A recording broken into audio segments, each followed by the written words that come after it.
Hello and welcome to your Astro Tarot forecast for the week of April 21st through the 27th. I'm Shea Walker, and this is your glass half full perspective on the week ahead. If you're a paid subscriber or if you tipped your reader in the links below last week, be sure to stick around to see if you want a free personal reading at the end of this video.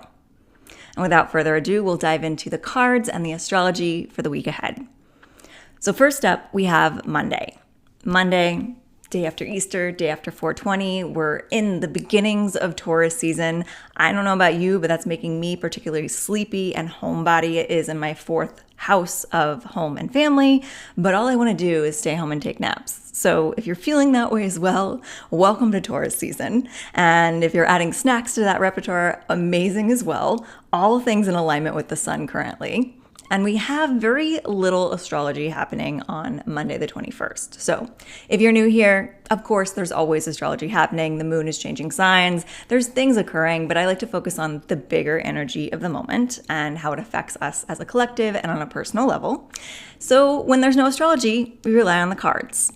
And the card for the day on Monday is the Magician. So I really feel like if you've been around for the past couple weeks of all this turnover, the Tower cards come up several times. We had an eclipse season. We had all kinds of chirons. We had so much evaluation of what we want, what we need, and what we're going to do moving forward. And I think on Monday, there's a bit of self-confidence that's finally slipping into place. And you might have felt it trickling in ahead of time, but this is really where we realize that we already have everything that we could possibly need to achieve our dreams. So the Magician has all four of the tarot elements within the card. It has the Pentacles, which represents abundance, money, grounded, secure support. We have the Cups, which is love, creativity, and intuition.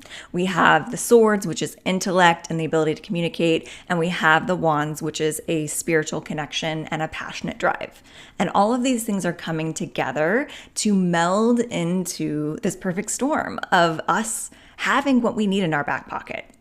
The only element of the Magician that I like to kind of give an asterisk warning to is that sometimes we can get too caught up in the illusion of having it all versus recognizing that we already have it all. So don't let your outside facade really reflect how you feel internally and vice versa. We really want to really focus on the internal feelings of having it all and being grateful and recognize the tools that you have to your advantage already, as opposed to projecting to the outside world that everything is fine when everything internally feels a little icky. So who cares what it looks like to the outside world is what Monday is saying. Like, you could look like a hot mess to the outside world, and as long as you know you've got it all together and you're using your tools to your advantage, you are the Magician.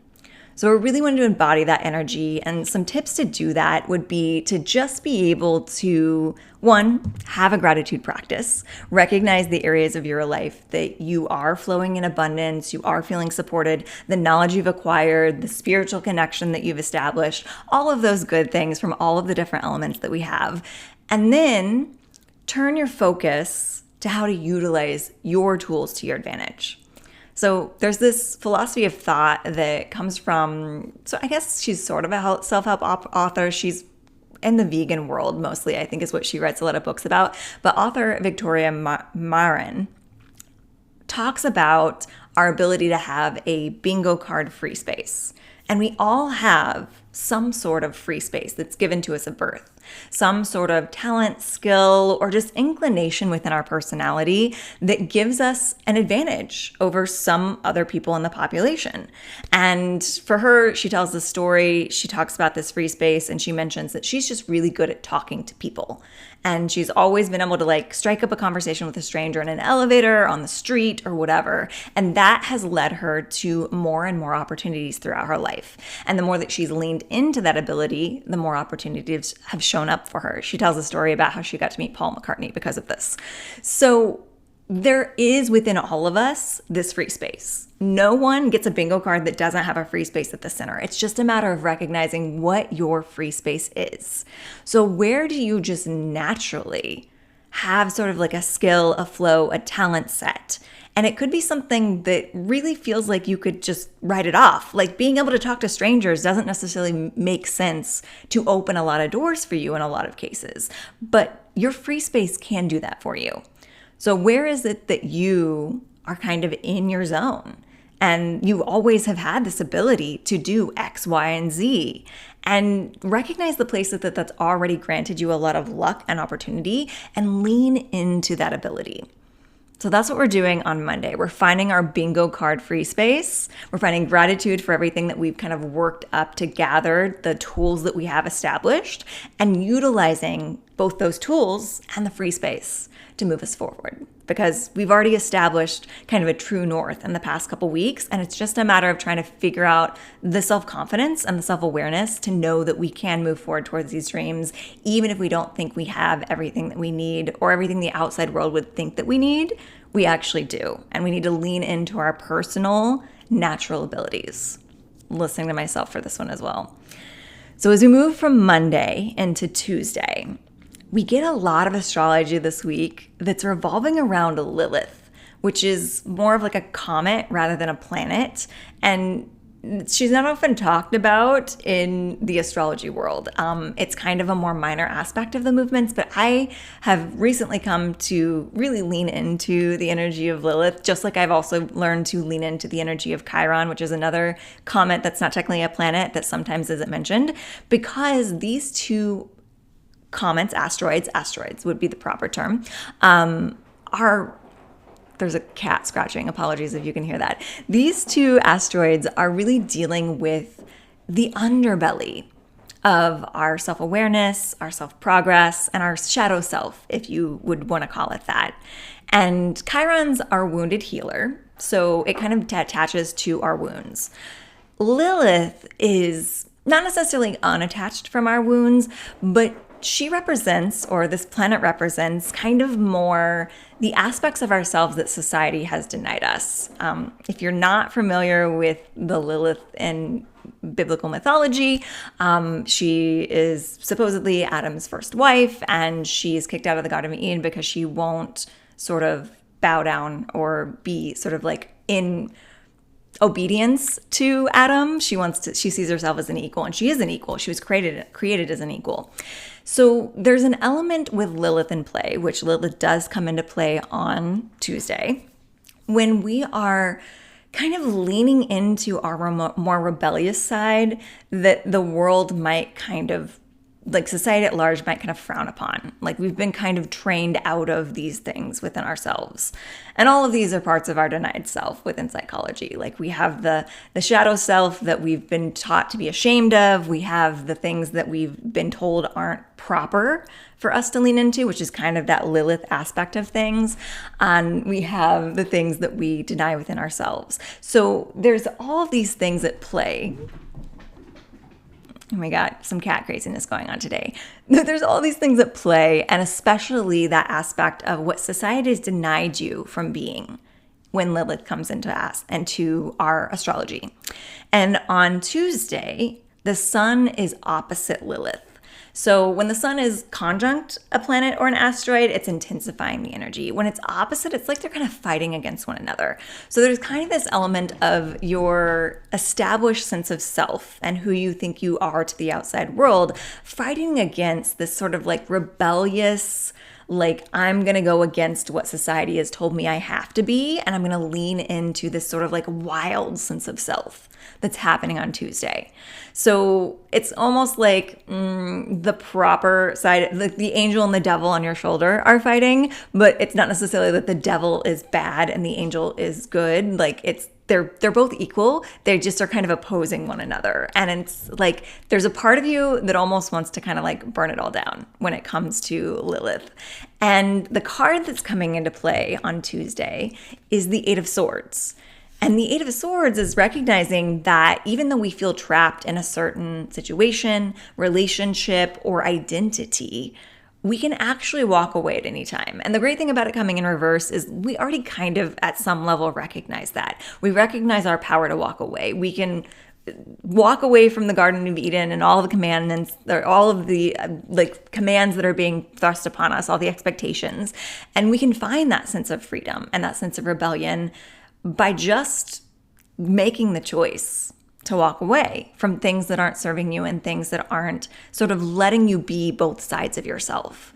So I know for myself, one of my first relationship was very much a situation where my partner didn't like seeing me grow. And whenever I would start to like develop a new side of my personality, he would be very much resistant to that and say, oh, this isn't you. Well, I mean, we got together when I was in my teen years. So like over the course of the time that we were together, I was supposed to develop new aspects of my personality. And I just recently did like a dive back into old journals and like recognized that situation. It was just like, oh, like if only I would have known that there was something about this identity that someone else had thrust upon me that was preventing me from actually becoming who I really was for so many years. And this is an element of recognizing that you have the power to walk away from those situations, whether it be actually exiting a relationship, a job, a situation of some kind, or just shifting your mindset.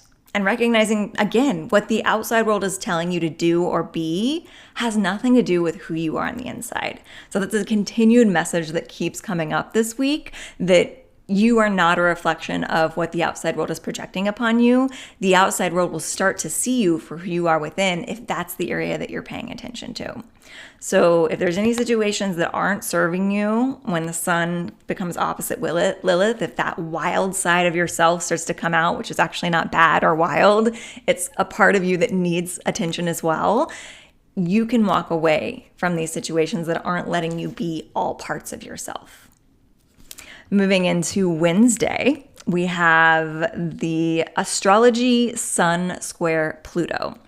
So the sun magnifies energy, self-identity. Pluto is sort of this like generational change planet. It's about evaluating the things that we're afraid of, the underbelly, the fears, the deaths, all of these things. And when they're square each other, they're kind of fighting against one another. So there's this element of like your sense of self represented by the sun is feeling in opposition with some sort of death or transformation that's wanting to happen either within you or within society at large. So the thing that I want to say to kind of make peace with this contrast is that sometimes the death is necessary for the rebirth. And we get really uncomfortable sometimes, especially in Western society, with the idea of death or endings and the finality of that. And whether it's a physical, literal death or a metaphorical death, the death has to happen for the rebirth. So it's not an exact metaphor, but comparing it to like when the trees and the plants go dormant during the winter, it's a sort of death. The leaves do fall off and die. And then there is this hibernation period so that you can come back into a rebirth. And there's a feeling of that happening with this Wednesday astrology, or an advice for that to happen, of like being okay with the transformation, meaning that something has to die in order for something to renew itself. And the card that we have with that astrology is the Six of Wands. So the Six of Wands does indicate that this could be coming around an element of public attention that's coming at you. And that could be like in a broad scope of like you are on like some sort of public stage or platform and people are noticing you there. Or it could be in a smaller scale where like your friends, your family, you, students, what have you, are looking up to you and looking to you for an example. So the more that you can get comfortable with this change, transformation, death of old thought patterns, mindsets, ways of being, the more the outside world can start to get comfortable with that as well. And wherever you are, at whatever time period you're watching this, we could use a cultural cohesion and acceptance of death of things that are outdated so that new and more fitting things can be reborn. So moving from Wednesday into Thursday. Thursday is our first really major astrology that's happening this week, and that is Venus conjunct Saturn. Conjuncts always feel a little stronger, I think, in agreement with the astrology world, but I always use kind of my energy reading as well, and conjuncts always feel like, first of all, really supportive, and I like to focus on how we can support ourselves with the astrology, even when it feels a little in contrast to our needs and our wants and our desires. But a conjunct is a really beautiful thing to read into because the two planets are supporting each other as well. So Venus is conjunct Saturn on Thursday, which basically means that our ideas of love and beauty and relationships and creativity and art are being kind of magnified by life's lessons and a little bit of structure. So this is a really good day to find structure around your creative routines or to evaluate the structure and the life lessons and the interactions in your relationships. So this could be that you go to couples therapy to learn how to structure your conversations with your partner so that they are more cohesive and fruitful. It could be that you have some sort of creative practice, but you're kind of all over the place about that. I understand. I've got a lot of air and water and fire in my chart, so grounding any type of routine I can relate to. And Saturn's coming in to help with Venus to find some sort of structure for your creativity and for the aspects of your life that make you feel creative. So even if you don't consider yourself an artistic person, you could be finding structure around your play and your inner child work and the things that make you feel more alive and connected to the beauty of the world around you. So, at the simplest level, this could look like structuring your routine to allow for a walk in nature or a trip to an art museum. If you're familiar with The Artist Way, a book with a lot of practices to establish and enliven your creativity, one of the practices that the author Julia Cameron recommends is going on artist dates on a regular basis. So this feels like a good day for like an artist date or a good day to start to establish a routine around artist dates, regardless if you feel like a creative person. Like we all need more creativity and beauty in our lives, even if we're just observing it from the outside world. So our card for Thursday is the Five of Cups. So this is telling me that in establishing the structure, the lessons, the elements around this sort of Venus conjunct Saturn relationship, there might be some collateral damage. But honestly, it's not as much damaging as you think it is, but there could be a tendency on this day, especially with Saturn in play. It almost feels like it's sort of like a review before midterms or finals, where you're like trying to cram a bunch of information from your lessons in regards to Venus into your brain, into your body, into your soul. And those things can come with some less than happy memories. So there could be a tendency on Saturday to look at what's not working, either now or in the past, as you review these lessons. Or you can flip the perspective and you can look at what is working. So the Five of Cups is always a message that even though there are elements of this that were sad or hurtful or didn't work out, there's always more than you're looking at that actually is working for you. And it's waiting for you to accept the offer, to find the gratitude for it. So like the beginning of the week, we're finding a little bit of gratitude here, both for the lessons that we learned and for the gifts and the benefits that came with those lessons. So don't let yourself focus so much on what didn't work or what's not working, but also focus on the way that those lessons have taught you what does work. So Abraham Hicks always says that if you know what you do want, you know what you, or if you know what you don't want, you know what you do want. So anytime life hands you contrast of a relationship that didn't work out, a creative project that fell through, anything that feels like a disappointment is ultimately teaching you more about what you're moving towards and what you do want more of. So when a situation doesn't work out, you put on your laundry list of manifestations things that you didn't know that you might want more of in your next relationship or creative endeavor. And that ultimately makes our manifestations clearer and more resonant for us and allows for the future to be even more abundant and fruitful and loving and creative. So try to see the flip side of the coin when you're looking at what didn't work out or what you feel disappointed about. See how that's also creating more of what you do want in your future. As we move from Thursday into Friday, we have Mars square Lilith. So we have another Lilith thing happening. So Mars is our passion, our feistiness, our ability to fight, our, it's a very fiery planet. And then Lilith again is like the rebellious nature of this little asteroid. And so the square here does feel uncomfortable. It feels like this is, it does feel like just kind of like breaking the chains. And like, I think I already used this metaphor, but again, the metaphor of like Lilith leaving the Garden of Eden and like being able to break free from the structures and the expectations of the outside world. It does feel a little more combative. It feels honestly like it's less about the outside world putting the shackles on you and more about you finally getting really uncomfortable in those shackles. So this feels like you've been chained to some idea. And again, just like we had on Tuesday, like you can walk away from these chains, these traps, these prisons that you find yourself in at any time. But sometimes you need that extra motivation of being sort of like irritated or pissed off. Like, I mean, we all have an example from our lives where like you're in a job for a really long time that you kind of hate, but like you don't hate enough to get the fire underneath you to leave. And then something happens and you're like, I'm done. I'm looking for new jobs. And it motivates your action forward to break free from those change. So that's what Friday feels like. It feels like that Mars square Lilith is making the change that we've kind of made peace with feel really uncomfortable, and that motivates us towards the action to break free. That also comes up in our card, which is the Five of Wands. So the Five of Wands indicates a combativeness, this sense of competition, or again, it could be about rebellion. I have a very needy cat. I apologize if you can hear her meows. Don't believe her. She's doing great. You're okay. She just wants to play, and we will play after this video. So the Five of Wands is telling us that there's a little bit of that resistance.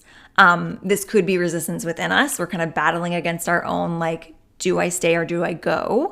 Or it could be that part of that motivation to have discomfort in those chains is a sense of sort of like combativeness in the environment you're in.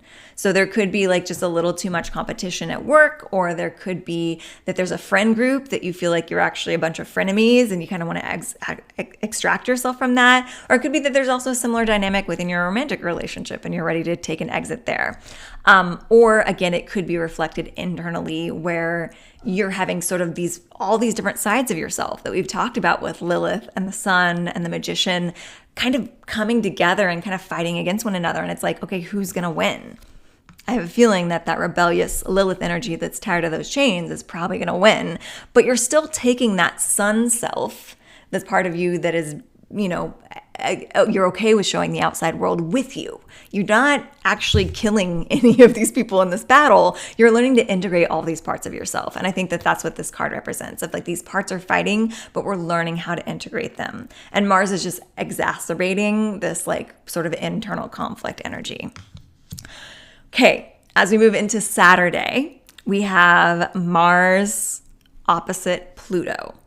So everything's kind of like Sun, Mars, Pluto, Lilith mixture this week, in addition to our Venus conjunct Saturn. So it's very much about, again, Mars is combativeness, passionate energy.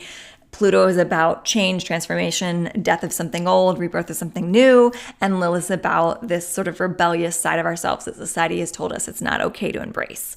So when we move into Mars opposite Pluto, we have our desire to fight for something or with someone coming opposite, so not so supportive, Pluto, which is change, transformation, and especially on like sort of like a global scale. So I want you to be really mindful on Saturday that you're not fighting for the wrong things.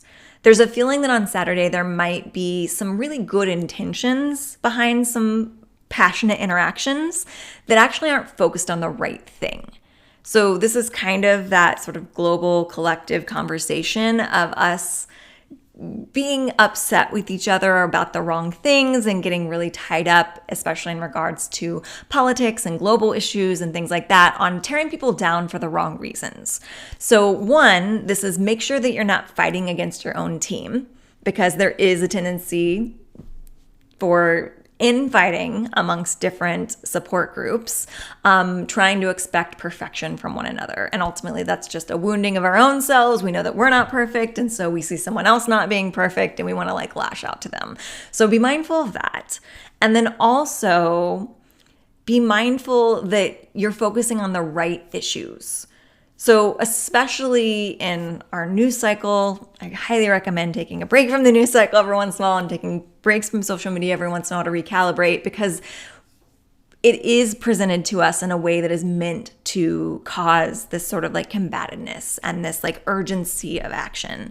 And when we are just constantly bombarded with the issues of the world that feel important to us, or things that make us feel like in opposition to the collective world around us, there's a breaking point that doesn't always come from the place that it should. Like, it's almost like we reach this threshold of like seeing too many things, especially online, that we don't like. And whatever the last straw was is what gets the attention and gets the sort of like volatile, like passionate energy towards it. And anyone that's been in a long-term relationship that's fought with their partner knows that like usually the thing that breaks the fight isn't the core of the issue. And so we want to be really mindful on Saturday that if we are going to fight about or for something, that we're fighting for the right thing. We aren't just like taking the last thing that pissed us off and causing a big upheaval about that. We're getting to the core of like what we really want to change, and we're going to the source there. And if you're new around here, I am always an advocate for supporting what you want to see more of in the world, rather than pushing really hard about what you don't want to see in the world. So we get really upset about things. We got cats doing all kinds of stuff behind me. Speaking of Mars energy and things that are straw that breaks the camel's back. We are going to be in this place of wanting to come down to like, what is our mission statement? So from a few weeks back, that was the core message of our week, identifying your mission statement in the world. And so what is it that you want to see more of in the world? What do you want to create as sort of your legacy? And when something pisses you off, ask yourself, what's the other side of the coin here that I can go put all of my love and support and attention and energy towards? Because that's ultimately what's going to create change. Fighting against what you don't want is just really putting energy towards that thing. And in the law of attraction, the more you put your energy and attention towards, the more you see it coming back at you more often. The algorithms are a perfect metaphor for these things in our lives these days. So if you're constantly watching really crappy, inflammatory news, you're going to see more really crappy, inflammatory news. Whereas if you seek out the helpers and you find out where people are supporting causes that you really believe in, you're going to start to see more and more of that in the world around you. The card for the day is the Empress. So this kind of is a nice soft contrast to that energy, and it really supports what I was just saying about supporting what you want to see more of in the world, because the Empress is giving birth to the type of world that she wants to see. She is the creator of not just sort of like a maternal sort of birthing energy, but the creator of the world around her. And so it's really about recognizing that you have the power to create the world that you surround yourself with. You have to have good boundaries to be able to do that. You have to stop watching things, block the things that you don't need to see more of, and really go towards what lights you up and what makes better change in the world. But ultimately, the Empress can transform the world and heal the world with her ability to create something new and fresh and grounded in what she wants, regardless of your personal gender. It's what the card's doing. Okay, moving into Sunday, we have our big astrology. So Sunday is our Taurus New Moon. Thankfully, not an eclipse, but that means that the Taurus New Moon is one of our first opportunities in a couple months to be able to manifest in a way that is safe and grounded and flowing. Because if you're new around here, we don't like to manifest around eclipses because it just calls in something funky. So we're getting clearer manifestation energy underneath this Taurus New Moon. And the Taurus New Moon is very grounded. I lied. Our new moon in Aries was also not an eclipse last month. So it's our second opportunity to have something that is in a free flowing. It's definitely an energy of whatever sector you find Taurus in your chart, whatever house you find Taurus in your chart. So if you didn't see last week when I mentioned the sun going into Taurus, you find out your rising sign by knowing your birth time. And if you don't know your exact birth time, sorry, it's not possible. But when you know your rising sign, if you know your rising sign, that's house 1. You count around the zodiac until you get to Taurus and you figure out what number Taurus is. Then you find out what that house rules. And that is going to be the area that this new moon is going to be most supportive in manifestations and creations. So whatever house that is for you, you're going to do some manifestation work. You're going to do it in a way that, again, is supporting what you want. So just like we were talking about with the global stage, with manifestation, that's always rule number 1. You're looking to what you want to have more of rather than what you don't want or what you're moving away from. So I like to just sit down and sort of write a couple paragraphs in a journal that's like in the current present state of my future. And I say that I'm so happy and thankful that this is in my life and this is in my life and this is in my life. And I just write the story of my future self. It's a beautiful way to manifest.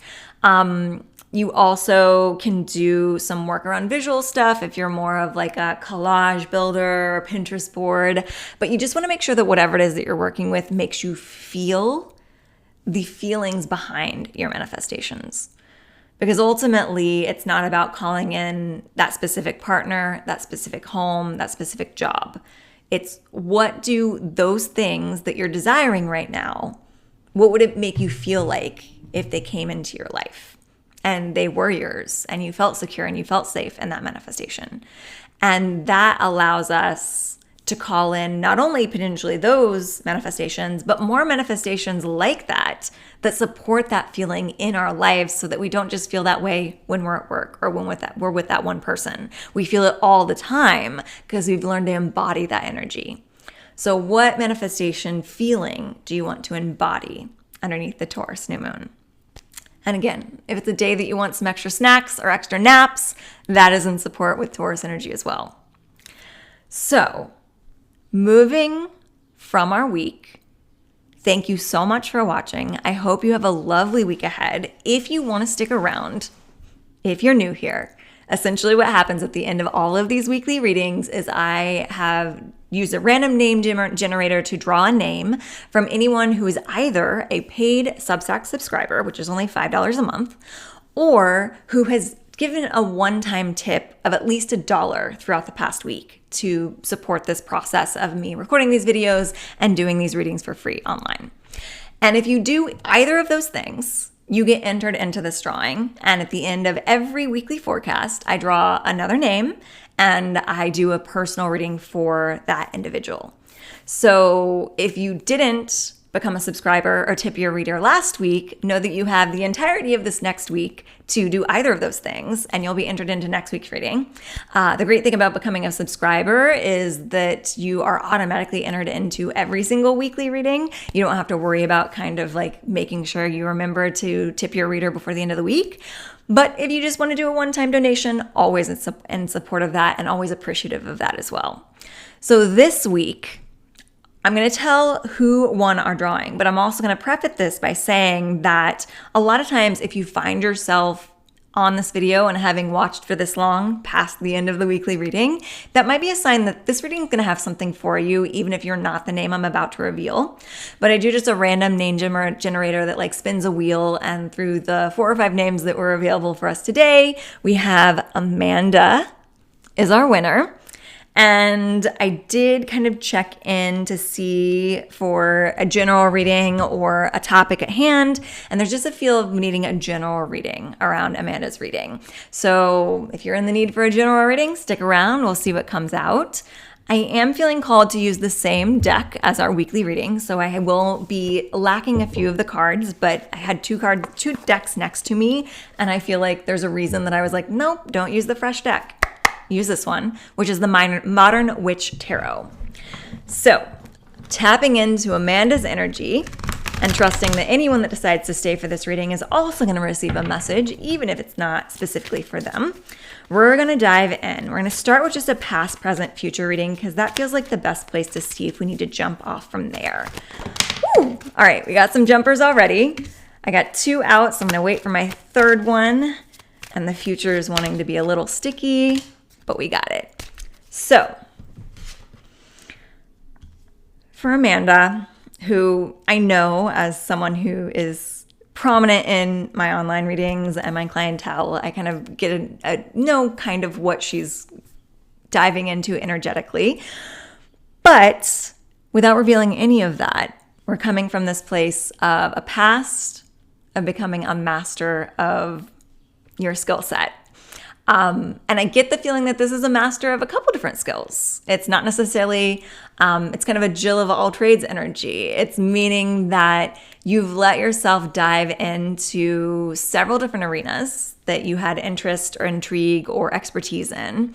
And you've picked like 2 or 3 that you've really kind of narrowed down your skill set on. And I think that there is sort of an element of trying to zero in on what to focus on now that you've got this sort of skill set narrowed down. And there's this energy of moving from this past into the present of the Hierophant reversed. So the Hierophant could sometimes mean seeking out a mentor. So it could be like, oh, you're trying to figure out which one of these skill sets you want to lean into, and the mentor is there to kind of help you establish more skills. I don't get the feeling from this card that that's what this is. P.S. Little burps also mean that there is energy moving around, particularly in the confidence center. And I know that sounds like an excuse, but it's not. As an energy reader, I've learned that from experience. So this is you finding more of your own confidence, of recognizing that you actually don't need any more training or skill sets, and whatever it is that you're looking to move into, whatever that magician energy at the front of the week was, you actually might be in a position to become the teacher or mentor. So if there's some sort of like consulting job or something along those lines, or even like a teaching of a class of some sort, this is kind of coming through with like energy of that if there's a feeling that you need to learn more, it's actually the opposite. It's you need to actually become the teacher and establish your confidence that you actually do know enough. And honestly, as someone who teaches a lot of different mystical subjects and teaches yoga, sometimes the best way to convince yourself that you are an expert is to just try and teach someone else. So that's kind of what this energy is coming through of like, you could be a really good teacher, not only because you are really established in your knowledge and your skill set, but also because that's going to make you feel even more confident of how established you are when you start to teach others. I kind of like that for this energy, for this reading. In the future, the card that was a little stickier wanting to come out, we have the Justice card. So I do get the feeling that there's going to be a bit of a balancing act happening. And this does kind of feel like it's coming through as sort of like a job-based reading, a career-based reading. But this also could be a balancing act and like 2 different manifestations that you're calling in. So if one of them's a job, one of them's a relationship, there's a balancing act that's happening there. But let's say that it's a career reading, because that is kind of where all the energy is leaning. It feels like, again, there are multiple skill sets that you've developed over the years, and there may be like 3 or 4 that you're trying to choose between. But when you start to kind of figure out like what you feel confident enough to like teach or mentor other people about, there might be 2 that remain standing. And there's a feeling that in the near future, you're not necessarily going to put all your eggs in one basket. This is going to be like either like a gig economy or like a day job and a side passion hustle. But there's a feeling of like, you're not putting all your eggs in one basket. You're letting sort of abundance, income, opportunity flow into you from multiple different sources, or at the very least 2 different sources, because that's really what this card is saying. And there's also an element of, so there's something about the Justice card being connected to legal contracts that's coming through with this card. So this does feel like, honestly, the thing that came forward right when I was about to say something was it's contracting jobs. So one or both of these could be contracting jobs, sort of like a freelance gig, because there is an element of like being mindful of how tied you are to a situation and making sure that if you are going to sign a contract for like a long-term employment situation, you really want that to be something that you want to like stick with for a while. Whereas if you're just kind of on the fence about anything, like trust those instincts and give yourself a little more of that like freedom to kind of waffle back and forth between these two topics, goals, situations. Okay, I'm going to peek underneath the deck because that feels like a pretty complete reading, but I just want to see what the underlying like unknown energies are. And it's the Eight of Cups. So the Eight of Cups reversed indicates that there's something that you walked away from that you might be coming back towards. So there could be a type of work or even a specific job that you're coming back around to. There could be a location that you're coming back around to that's going to open up these opportunities for you. Or there could be a relationship, a connection that comes back around. Whatever it was something that you walked away from in your own best interest. Like you recognized your wants, your desires, your needs. You realized that they weren't being met in that place, that location, that situation. And you took it upon yourself to really empower yourself to walk away. So sometimes when these situations come back around, it's kind of a moment of pause. Because like it can feel like maybe it's not an opportunity you want to come back to. And honestly, that is your right and your free will like decision. And I'm getting the feeling that I'm not supposed to advise you either way on this because it is about trusting your gut feeling.